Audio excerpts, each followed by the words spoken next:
I want to ask you right off the bat, what do you need to hear today? Could you use some inspiration from somebody who figured out how to turn pain into purpose? What about a story of a woman who went from being hurt to hosting healing retreats? And what about a story of that same woman who went from being homeless to housing and helping other women? And of course, I couldn't fail to mention the fact that this woman, the Inspirational Beauty Boss, she's going to teach you what it means to be walking in your faith. You are about to meet the absolutely incredible Takiya La'Shaune, a woman who is going to blow your mind at her level of positivity, at her incredible story of the challenges she's overcome, the challenges she still overcomes. And yet she is here today with a mission to inspire and empower you. My friend, I welcome you to episode 292. What's up, my friend, and welcome to Grit, Grace, and Inspiration. I am your host, Kevin Lowe. 20 years ago, I awoke from a life-saving surgery only to find that I was left completely blind. And since that day, I've learned a lot about life, a lot about living, and a lot about myself. And here on this podcast, I want to share those insights with you. Because, friend, if you are still searching for your purpose, still trying to understand why, or still left searching for that next right path to take, well, consider this to be your stepping stone to get you from where you are to where you want to be. So listen, I'm putting the PSA out there. It is not too late for you to still take advantage of MyPillow's $25 extravaganza. Some of their very best products are literally only $25. Plus, they have their new addition to their lineup, and that is their My Coffee. Please head on over to mypillow.com using promo code Kevin, that is promo code Kevin, so that you can get the best available deal. We're talking about up to 80% off. Find all details and information inside of today's show notes. So the Inspirational Beauty Boss is a moniker. It's a name that I go by to describe myself. And that came about maybe about 4 or 5 years ago when people started asking me, what do you do? And I kind of would freeze up, not because I didn't want to tell people what I did, but God has put my hands to so many amazing things that narrowing it down, it was almost like giving that 60-second elevator pitch. And so I had to come up with something that encompassed everything that I am, that explains it all. So the Inspirational Beauty Boss is exactly who I am and what I do. I have been in the beauty industry for the last 14 years. I'm an entrepreneur with my own line of salons and spas. And I also have launched my own brand of beauty products. So in the beauty industry, I'm an entrepreneur. So that's where the boss part comes from. And then the inspirational part is everything that ties into that. It's the foundation and it's the platform of who I am. I use every bit of what I've come from and what God has brought me through. And he's blessed me to turn that into business, into entrepreneurship. And it's my purpose and it's my calling. And I just for years heard so many people say, you're so inspiring. You're so inspiring. You inspire me. What you're doing is inspiring. So I became the Inspirational Beauty Boss. I love it. That is an amazing title to have. I think any of us would be proud of that. And that was really amazing, the story behind that, because my next question is trying to figure out where it all began. Where does your story, your journey begin that kind of leads up to becoming this inspirational beauty boss? Take me back to earlier years and give me an idea of where it all begins. Yeah, good question. So where my foundation begins would be in my childhood. I am not only a survivor, an overcomer, and a thriver of abuse. I have encountered pretty much every form of abuse that there is to have: mental, emotional, physical, psychological, and sexual abuse. And so those are things that where the root of my story starts. And I endured many of those things in my childhood and on through my teen years, young adult years, and even things that God is still healing me through and teaching me to overcome now. And that foundation is where my story began. It's things that on the outside to the exterior were things that people would look at and go, wow, that should have took you out. Those things going through not one, not two, but many traumas are things that you should have lost your mind. You maybe should not be here. Just by statistics, God has allowed me to overcome those things. And he taught me to turn that pain into purpose. Okay. Mm. And I had to determine very early on, and I say early on because I knew before leaving my parents' home, which was the birthplace of the trauma, the dysfunctional family, I knew very on that I was not going to allow what I was going through to dictate who I was going to become. Okay. Mm. I knew that I did not want to allow the pain of my past to be something that I used as an excuse in life to have this self pity or look down on myself. I knew that I wanted more out of my life. I knew that when I became a parent, I was going to be the best version of myself that I could be. And I also learned very quickly that once I turned that pain into a purpose to help other people, because that's where I found my healing, and I'm still on that healing journey, but that's where I found joy. I found joy in linking arms with other women and other people that had come from situations and were enduring things like I was, in showing them that, hey, I went through that as well, but I'm not letting that dictate who I am. I'm going to take that and I'm actually going to flip it upside down and I'm going to step on that and I'm going to use that as my platform to propel me into my purpose. And as the years went on, I started to turn that purpose into passion and that passion into profit, profit. And so that's how this became who I have become. Mm. Incredible. I listen to you, and the next question I have to ask is, where do you get this mindset, this amazing, boss woman spirit? Did it come from a role model, or is this just you through and through? Wow. I think I certainly have role models, but in this sense of the term, it's who I am. I would say I love how you put that me through and through. It's my heart, and my heart is rooted in my faith. Going through the things that I did, I went through a lot of trauma. I had a lot of setbacks. I had a lot of questions, God, why and how come? And there was this hurt and this pain and this anger. But when I really found my relationship and my faith in Christ and with God, God loved on me and showed me how to heal through those things. And he showed me his love. And in showing me his love, that did something to my heart. And it caused me to have a heart to see people the way that he sees people, even in all their brokenness and their mess and their hurt and their trauma. I have a heart to see people. And so it's just who I am because God is in me and God is love.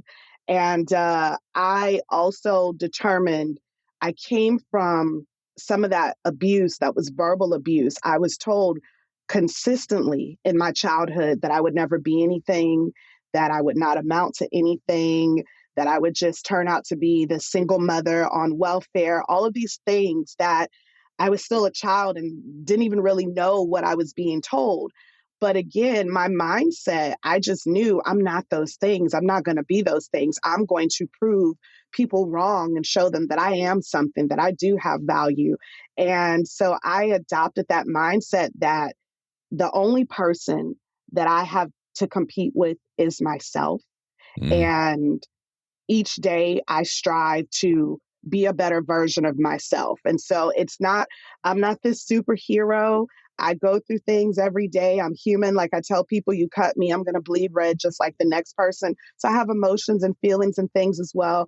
But I just simply have a mentality of I will not quit. I'm not Mm. built to quit. I don't know what that means. It's not in me. And I believe for me, having children helped to further that because I have these lives that I'm responsible for, not just myself. So I just never adopted a mentality of I'm going to quit or give up. And while those things that were said to me were intended to put me down, they were things that I actually took and said, I'm going to prove you wrong. And I did that. You talk a lot about your faith. Where did that begin for you, your journey with faith? My journey with faith began when I was about 21 years old. 21 years old. I was 8 months pregnant with my first child, my daughter, and that was, gosh, she's 26 now. She's almost 27, which is crazy because I feel like I'm still 25. But I was 8 months pregnant with her. She was in my womb. And I was working as a childcare provider at a daycare. And the woman that owned the daycare, she invited me to her church. And that was my first experience. I didn't grow up in church. I didn't grow up in a household where we went to church or we talked about God or anything like that. So fast forward to me being 20, 21 years old, someone invites me to church and I go. And I just remember being encompassed by such this feeling and this desire and this drive to accept Christ when the altar call, when it was offered that, ask Christ to come into your life. I just felt like that was the right thing to do. And I did it. And that was the entrance of my walk in faith. It took many years to get to the place where I've learned relationship and cultivating, my faith with God. But it was started in that moment when I was 8 months pregnant with my daughter in the womb, in the belly. And so now, like I said, that was almost 27 years ago. Yeah, amazing. Wow. Now, my next question is before I have us kind of move forward in your story, you sound like obviously the home that you grew up in was not, and I'm just going to assume, a loving home, an encouraging home. How did you make it not turn out to be what they told you would be, that mother on welfare? How do you feel like you didn't fall victim to your circumstance and instead broke outside of it? Yeah. So I'm smiling as you say that because I don't know that anybody has ever actually asked me that so poignantly. And I'm smiling so big because the first thing that comes to mind is I'm stubborn. I'm If we want to sum it up in a ball, in a nutshell, I'm stubborn. I am going to prove you wrong.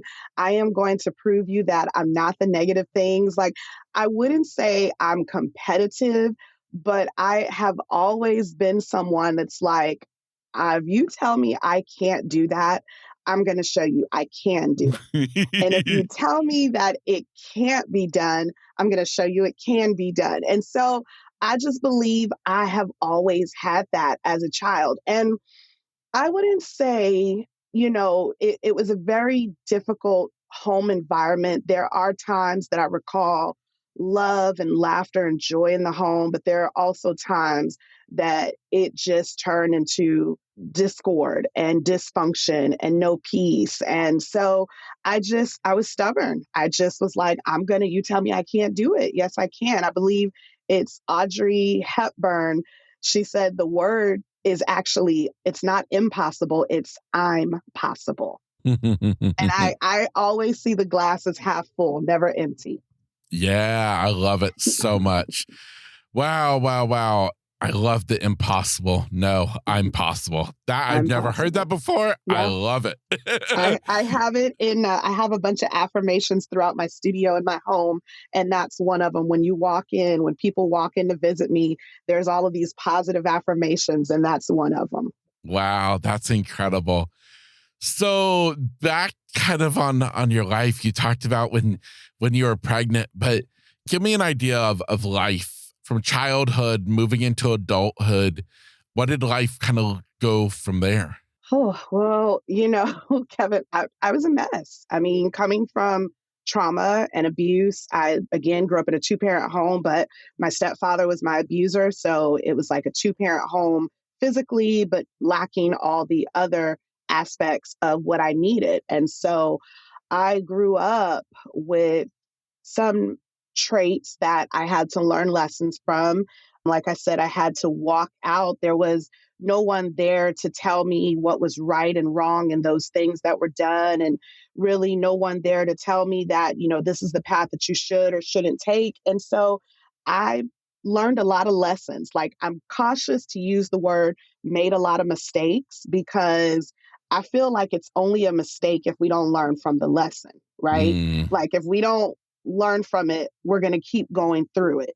But looking back over that, I have learned in my life that to be human, to be easy on myself, to acknowledge what I've gone through and what I've come from, and to also acknowledge all the amazing things God has given me to do, and just to be easy on myself, as well as give myself that grace to be human. And again, to learn those lessons as quickly as possible so I don't have to keep going through them again. mm. Wow. Yes. Powerful, powerful, powerful. Talk to me about some of these things that you went through, because I know at some point, and you'll have to fill in the gaps, you were homeless. Hmm. How did that all come about? Yeah, so that's one of the things that happened. My children and I, when my son was about 4 years old, my daughter was about 10 at this time, and I had found myself in a relationship. I thought I was going to marry this guy. We had a home together. He had his business. At this time, I had walked into entrepreneurship. I'd started a cleaning company when my daughter was 2 years old, was very successful. I got with someone who I thought we were successful together, and he turned out to be physically abusive. So it was just that pattern of what I'd come from. I still found myself falling into relationships like that. And I found myself in this state of deep depression, because here I am, not only myself being subjected to this, but my children. And how do I get out of this? How did I get in the middle of something that I said I never would again? And I really started to spiral until one day God gave me this, all I know how to describe it as is this out of body experience. Like you see in the movies, the action movies going on, and then the screen slows up and everything's in slow motion and the sound goes away. I had an experience like that one day. I was standing in the home, and the gentleman that I was dating at the time, engaged to, he was really angry with me, and he started walking towards me, screaming and yelling as if he was going to physically harm me. And in that moment, my children were upstairs. Again, my son 4, my daughter 10, and they ran down and stood on the stairwell, and they're watching this whole scene between he and I. All of a sudden, everything slows down like a movie. I could see faces, but I couldn't hear voices. I could see actions. And I hear the voice of God speak to me and say, "Look at your son. Is this what you want him to think he's supposed to do, how he's supposed to treat women?" And my son had this look on his face like it just excited him. And then I hear, "Look at your daughter." And my daughter looked terrified, and she's crying and she's afraid. And I hear, "Is this what you want your daughter to think women are supposed to be treated like?" And I remember Mm, I screamed, "No." And whoosh, all the sound, everything came back in. And I yelled for my kids, "Come on, come on, come on, let's run, let's go." And we ran in our pajamas with no shoes on our feet, left everything behind, the cleaning business, the home, vehicles, personal items, just left, and ended up homeless. But I walked away with my life.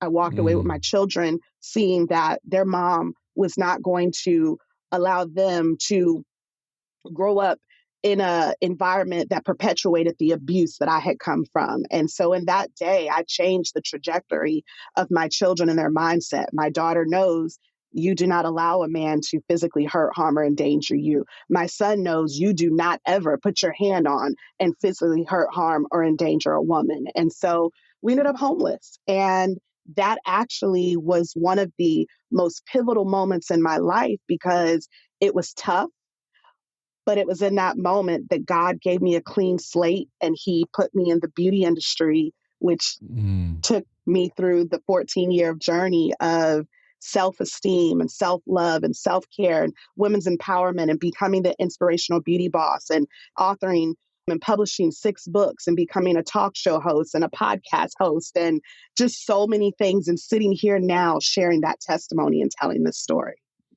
Wow, wow, wow, wow. Before I get to the question of how do you transition from running out of that home to being homeless to all that you just gave us a preview for, I just want to acknowledge one fact that even way back then, what an amazing mom you were. Thank you. The fact that you put your children first, you put their safety first, but not even just their safety, but you had this opportunity to make a glimpse at the future. And again, you were able to remove them from a situation, remove yourself, throw yourself into homelessness. So scary, so just unknown, uncertain, but you knew that was worth it if you could save the lives of your children, and not just their life, but who they would become. Yeah, amen. Exactly. Exactly. Gosh, you have me tearing up just reminding me and putting it like that. I mean, that's 100% what it was about. It was me making sure they were okay and changing the trajectory of their lives. And while we left, and when we left, I mean, we were living comfortably, beautiful home, vehicles. He had a business. I had, on the outside looking in, we look like the great, all American family. We achieved success. I had come out of my backstory, and now I have kids, and I'm going to get married, and she's doing great. But inside of those walls, there was still turmoil going on. And so to leave all of that and to end up homeless by choice, people would go, and here's the thing. I had friends, I had family. I could have called on people and said, look, I need a place. But I will tell you, I was so ashamed that I had ended up in that space that I felt like I got to figure this out and fix it myself. Looking back on it now, I probably wouldn't have made that, because so many of my friends are like, I can't believe you didn't call me. So I was always surrounded by love, but it was just one of those things where I allowed the shame and the guilt to say, you got to figure this out for yourself. And I remember telling God, I made this choice. I made this mess. Whatever we're in, I'm going to trust you fully. I know you're going to bring us out of this. It doesn't feel good. It doesn't look good, but I'm going to trust that you have better in store for me. And he did. And so that transition from having it all together to losing everything. And we actually ended up living on a farm, sleeping in a barn and a horse trailer and a tack room. I ended up meeting this woman, and I kind of gave her part of my story, but not all of it, because I didn't want to share everything. And she says, well, I have this place that you can stay in. You can stay there free. It's not the greatest space. So I took it. And eventually we became really good friends, because she learned my story and was like, well, let's get you and your kids out of this place. But in that space, living in that barn, sleeping in a tack room or sleeping in a horse trailer with my 2 kids, I will tell you what, Kevin, my kids did not skip a beat. They were so resilient. They were happy that we were out of that situation. To them, it was an adventure, and I made it as such. There were nights that I would cry, and I would lay on my face, boohoo crying to God about ending up homeless and being in the situation. But then there were days that my kids, I'd look and they were out there in this field running and playing with horses and feeding chicken. And it was the most enjoyable and peaceful time of their lives. And they had no clue that we were homeless. They just knew mom got us out of this situation and we're good. Yeah, that's exactly what I started to say is they probably didn't realize it then, but they had been taught one of the most valuable lessons in life is that the things that matter are family. It's being together. It's life. It's none of those big homes and fancy cars and all of that. That's just stuff. What matters is being with family, being safe, feeling love. And that's exactly what you gave to your children. Yeah. Amen. So talk to me from there. I mean, let's just like paint the picture like, woo, baby, this is like the rags to riches movie that we all be watching on Hallmark Channel about the girl in the tack room on the farm to where you are today. So let's you gotta skim us along. Let's hear it. So Yeah, so that's so funny you put it like that because I mean, I always tell people my life is literally a Lifetime movie. Like I am so waiting on Lifetime Movie Network to reach out to me because it's good. Okay. yes. It's like an amazing movie. So coming through all of that, where is this woman at today? As I mentioned, one of the things that I have always been a writer. Even in my childhood, I would write very exceptionally. I was commended and noticed for that. And I learned that that was a gifting and a talent that God gave me. And so as I started maturing, I wrote because it was therapeutic. It was a way for me to talk about what I was going through when I didn't have anybody to talk to or I couldn't trust anyone. So I would write. And so now I write as an author. I've written and published 6 books, ranging from my first, which talks about my story and that homelessness and everything we've talked about here, on up through women's devotionals, self help journals, just different things I write. I've launched a podcast, Behind This Smile, which is the platform for the next book that I'll be releasing called Behind This Smile. And it's me going behind those photos that you see of me on social media, the rags to riches. Look at this girl. She's smiling. She's happy. She's traveling. Yeah, but let me take you behind the smile and tell you what I was enduring behind that and go deeper and be very vulnerable and authentic and transparent. And so that's what the podcast talks about. That's what the book will talk about. I've founded a nonprofit, Heal Her, which offers restorative retreats to women where they can have safe spaces and gatherings and events and getaways and be connected with counselors and therapists for resources and just have that mental health moment or that mom day if they need it. I work with youth. I love working with youth girls and talking to them about where I came from when I was their age so I can hopefully inspire them and cut those things off. And I just, I'm living life. I'm enjoying podcasting. It's very therapeutic for me. I'm enjoying the speaking, and it's snowballing really quickly. I'm getting all kind of opportunities and offers and open doors, and I'm just enjoying life. I really am. Yeah. Oh my goodness. You are the inspirational, amazing, awesome beauty boss. I mean, we got to add some more words to the title. Um, wow. But truly, and I mean, here's what I want to acknowledge is, I mean, it's not easy to build what you've built. It's not easy to be an entrepreneur. It's easier to be an employee. That is the easy route. But the Yes. fact that you didn't and that you've done it, it's really remarkable.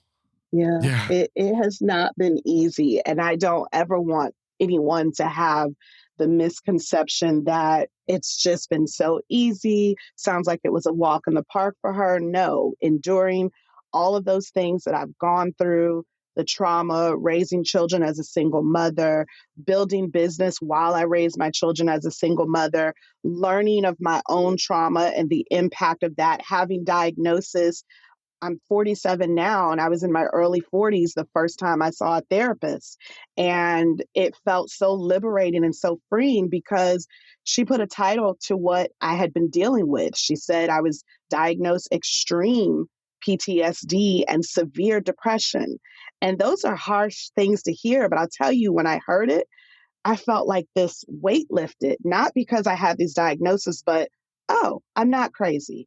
And I have been dealing with a lot. And she said, look at what you've overcome, Takiya. That's a lot. And so I'm learning more and more to be proud of myself. I'm learning more and more to share more of myself. And it, like you said, it has not been easy. There are still days that I have to push through. Like I said, I'm human.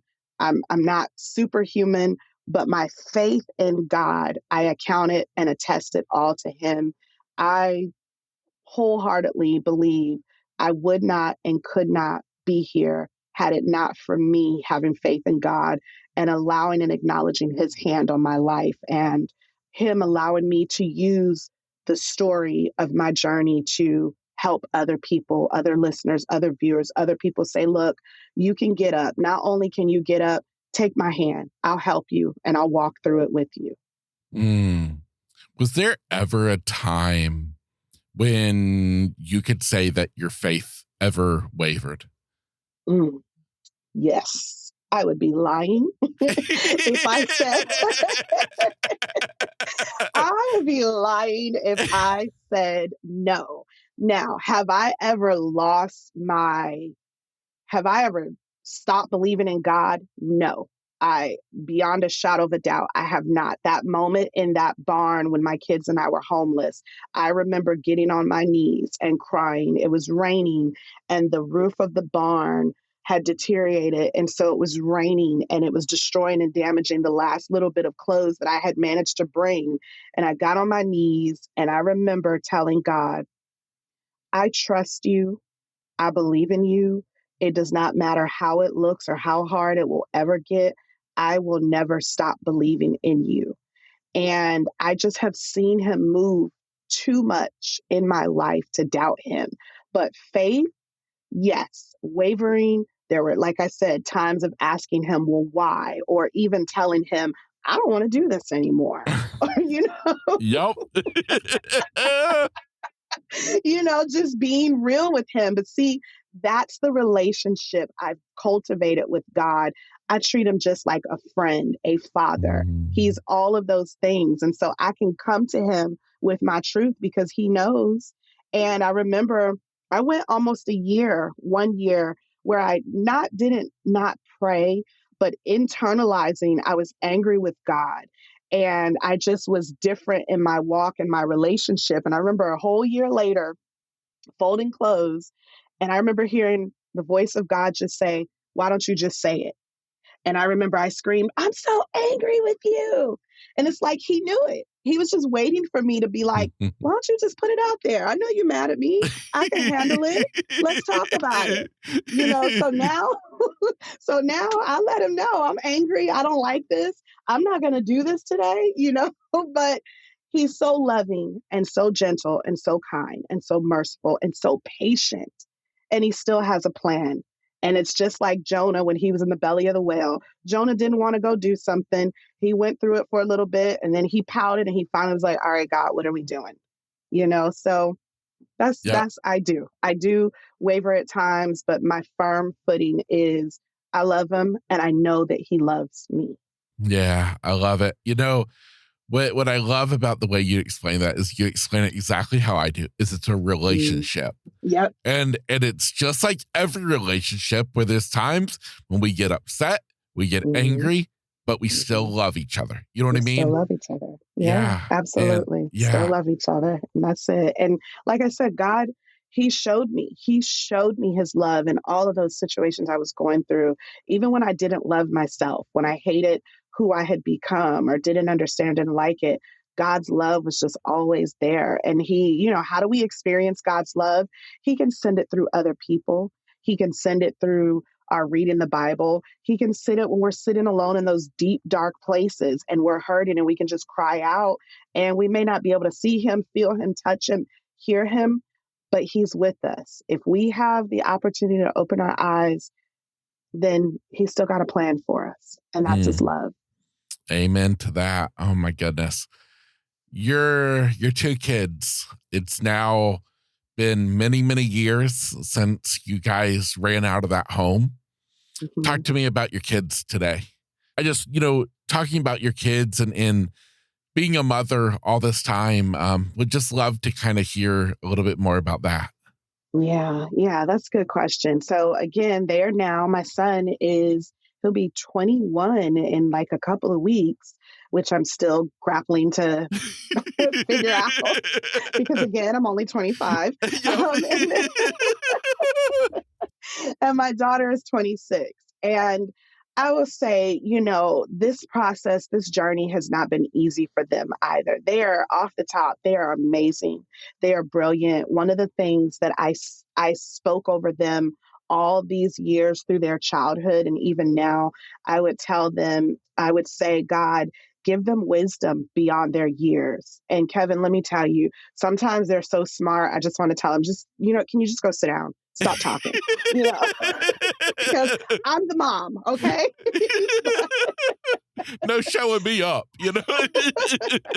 But they are. I've seen that manifest that God is really graced them with wisdom for their age. I mean, when they were young, my daughter, I can remember her as young as 10, 11, 12, and she would come to me and she would give me these conversations and these talks and this motivation. She's in med school now. Her dream is to be a trauma surgeon. And so she took a little bit of break. She graduated high school and she took a little bit of a break because while I came from trauma and while I did all that I knew to do in the moments that I had to do it, my trauma still affected my kids because of my struggles and my not understanding. And so my daughter is in the space that her and my son are 6 years apart. So she had 6 years of mom, where I call it my unknowing of unhealed trauma and things like that. And so she had 6 years of that. And then my son came along and he had mom who found Christ, who had a diagnosis, who was learning to deal with that. And so the dynamic is very different between my children, my two children, and we are all on a healing journey. We really are. There's times, there's seasons where we are absolutely close. And then there's seasons where we have a little bit of distance because we're each working on our healing journey. And they have just overcome so much. And I'm extremely proud of them. And I just, like any parent, I want and wish the best for both of them. Yeah, absolutely. Did you ever get involved in another relationship after that one that you spoke about earlier? Oh my gosh, yes. I did. Kevin, I actually got married and it wasn't right away. Okay. It was probably, my goodness, so that was about 2017, and I got married in 2020, January 2021. So that was a long time.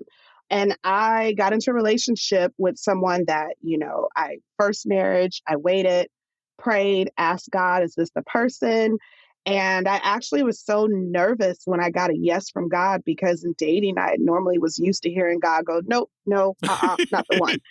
And so when I got a yes, it shook everything in me because I was like, oh my gosh, this is the person that God wants me to spend my life with. Like, wow, we dated, we went through all the motions, we did counseling, and we married. And 2 months into the marriage, the bottom fell out. And Mm, there was infidelity, and there was cheating, and there was lying on his part. And I just could not understand, God, what happened here? And that was a journey that I am still healing from because we ended up separating and then I divorced and I actually had to file a restraining order, order of protection because he started stalking me. And that is something that added more stress and trauma to my life. And that is something that I'm healing from now. And it's actually, here's how God works, because it's like, well, wait, Takiya, I thought you prayed and sought God. I remember asking God the same thing. Did I miss you? I must not have heard you right. Did I just want this so badly? I remember God settling me and telling me, Takiya, it takes two people to do the right thing. So it was never God's intention to put me through something that would hurt me. It was his intention for this man that I married to come alongside me and have a better life in Christ. But he refused to do the things that needed to be done. And so I'm still healing through that. But I look at it now and I go, had I not gone through those things, I would not be sitting here on your podcast today talking about all of this stuff, because I actually, in the midst of all of that last year, had a nervous breakdown. And in the midst of that, in that moment, it was when I was holding my cell phone later that day.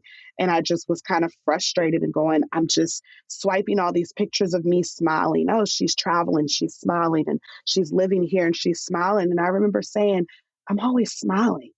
If people really only knew the truth behind this smile. And in that instant, I heard God say, so tell them. And what evolved from that was the launch of a podcast. And I'm here sharing my story and talking and testifying and just being authentic and vulnerable and real. And I cannot tell you how much it's given me my power back and my voice, and has propelled me even deeper and further into doing God's work and the tremendous amount of support and love that has come in and the lives that I hear being changed and breaking free because I'm sharing my voice. Mm, so very powerful. I'm going to make a really weird comparison. So I'm going to, you got to bear with me. But this is what as you're talking, all I can think about. So living here in Florida, we always have afternoon thunderstorms in the summertime. And the thunderstorms will come through, and there's days when they are fierce. The thunder rattles the windows, the lightning striking all over. You can say it can be pretty fierce and scary. But when the storm passes, if you go outside and you look at the yard, the grass is greener than it was before. That grass, the world, it grew on the other side of that traumatic event. And I can't help but look at you and think of the same thing. That's so beautifully put. That is so eloquent. That's what we call, what is it? Jesus talked in parables. That was a parable right there. I will never forget that. I love it. Thank you so much for that. That really is. And there's a scripture that talks about how God will give us beauty for ashes, and it just makes me think of that. But that's so beautifully put, Kevin. Thank you. Oh, of course. Of course. Well, I have one last question for you, but before I get to that question, will you please share with us where somebody can get plugged into your world, to find your books, to listen to the podcast, to get all into your realm? Where can we send them? Yes, they want to get all up in my business. You can find me, the Inspirational Beauty Boss. I have made it so simple for you guys. It's every hashtag, social media, Facebook, TikTok, Instagram, website. You just simply put in "your smile is your weapon" and you will find me. Because I had a lady just last year, complete stranger, come up to me, and I was having a rough day and she didn't know this. And she walked up to me and she hugged me and embraced me. And she said, "You are beautiful. You never stop smiling. Your smile is your weapon."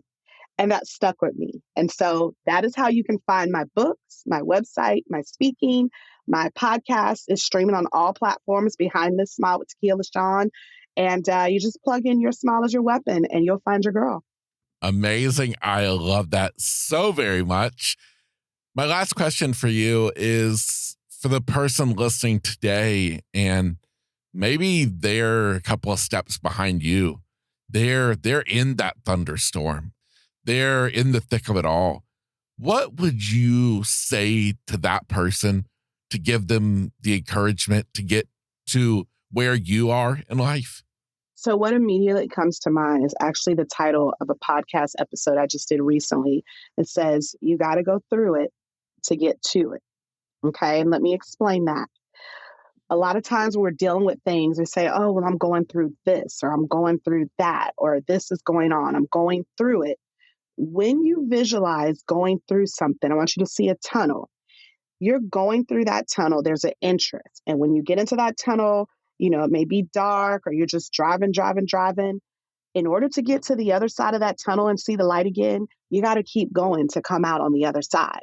So you can't stop, is what I'm saying. You have to keep going. You have to not give up. And sometimes in that tunnel, it can be very dark. We can find ourselves in a dark place. We're alone. We're sad. We're depressed. We feel like nobody's there with us. And you may sit down and you want to curl up in a ball in the fetal position, or you just want to rest, or you just want to stop, or you're like, "My goodness, how long is this tunnel? How long do I have to keep going through?" You have to get up and you have to keep going, because in order to get to the other side of something, you have to go through it. Okay. So if you're going through, just remember, you'll come out on the other side eventually. Keep going. That is absolutely beautiful. Thank you so much for sharing such wisdom, for sharing your story. Inspirational, but even more so empowering is what I take from our entire conversation today is just pure empowerment. And I just want to thank you in the most heartfelt way for being here and for sharing all of that goodness with me and my listener. Thank you so much. It has been an absolute honor just to be here. And I love your questions, the prompts, so engaging and so thought provoking and just very touching to me as well. So thank you, Kevin, for everything you are doing. Oh, well, thank you so much. That means the world. And for you listening today, as always, I hope that this podcast can mean more to you than just something entertaining. So I hope that something said today can be an impact on your life. And remember, if there's somebody in your world who you think to yourself, wow, you know what? They could really benefit from hearing this. Well, go ahead and share it with them. That's what we want to do. That's how we spread the message. That's how we make an impact in the world. So with that, I'm Kevin Lowe. This is Grit, Grace, and Inspiration. Get out there and enjoy the day.